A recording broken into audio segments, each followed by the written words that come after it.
ബഹുമാനപ്പെട്ട പൊതുവിദ്യാഭ്യാസം തൊഴിൽ വകുപ്പ് മന്ത്രിയും സബ്ജക്ട് കമ്മിറ്റി 6 ചെയർപേഴ്സണുമായ ശ്രീ വി ശിവൻകുട്ടിക്ക് 2025 കേരള പബ്ലിക് സർവീസ് കമ്മീഷൻ സർവകലാശാലയുടെ കീഴിലെ സർവീസുകളെ സംബന്ധിച്ച് കൂടുതൽ ചുമതലകൾ ഭേദഗതി 2-ാം നമ്പർ ബില്ലിനെ സംബന്ധിച്ച് സബ്ജക്ട് കമ്മിറ്റി റിപ്പോർട്ട് സമർപ്പിക്കാവുന്നതാണ്.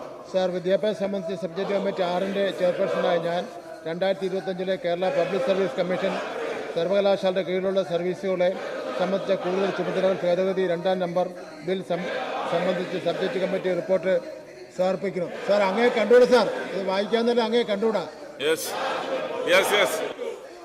ഒന്ന് അദ്ദേഹം കണ്ടോട്ടെ പ്ലീസ്. അങ്ങൊന്ന് എണീറ്റ് നിൽക്കേ, അങ്ങൊന്ന് എണീറ്റ് നിൽക്കട്ടെ, അങ്ങനെ മുഖം കാണട്ടെ. ബഹുമാനപ്പെട്ട പ്ലീസ്.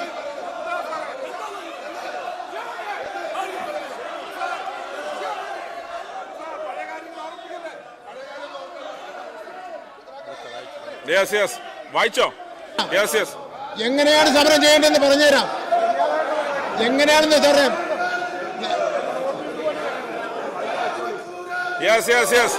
ബഹുമാനപ്പെട്ട ഒരു മര്യാദയില്ല.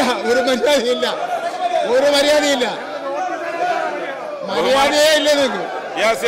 ബഹുമാനപ്പെട്ട വൈദ്യുതി വകുപ്പ് മന്ത്രിയും സബ്ജക്ട് കമ്മിറ്റി 7 ചെയർപേഴ്സണുമായ ശ്രീ കെ കൃഷ്ണൻകുട്ടിക്ക് കമ്മിറ്റിയുടെ 2024-25 സാമ്പത്തിക വർഷത്തെ ആനുകാലിക റിപ്പോർട്ടും ധനാഭ്യർത്ഥന പരിശോധന സംബന്ധിച്ച് 4ാമത് റിപ്പോർട്ടിലെ ശുപാർശകളിന്മേൽ ആക്ഷൻ ടേക്കൻ റിപ്പോർട്ട് സമർപ്പിക്കാവുന്നതാണ്.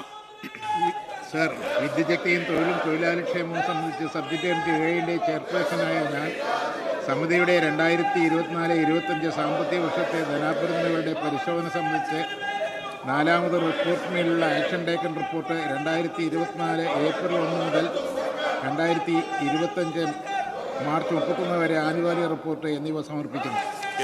ബഹുമാനപ്പെട്ട മുഖ്യമന്ത്രിയും സബ്ജക്ട് കമ്മിറ്റി 14 ചെയർപേഴ്സണുമായ ശ്രീ പിണറായി വിജയന് 2024-25 സാമ്പത്തിക വർഷത്തെ ആനുകാലിക റിപ്പോർട്ട് ധനാഭ്യർത്ഥനകളുടെ പരിശോധന സംബന്ധിച്ച് 4ാമത് റിപ്പോർട്ടിലെ ശുപാർശകളിന്മേൽ ആക്ഷൻ ടേക്കൻ റിപ്പോർട്ടും 2025 കേരള ഏക കിടപ്പാട സംരക്ഷണ ബില്ലിനെ സംബന്ധിച്ച റിപ്പോർട്ട് എന്നിവ സമർപ്പിക്കാവുന്നതാണ്.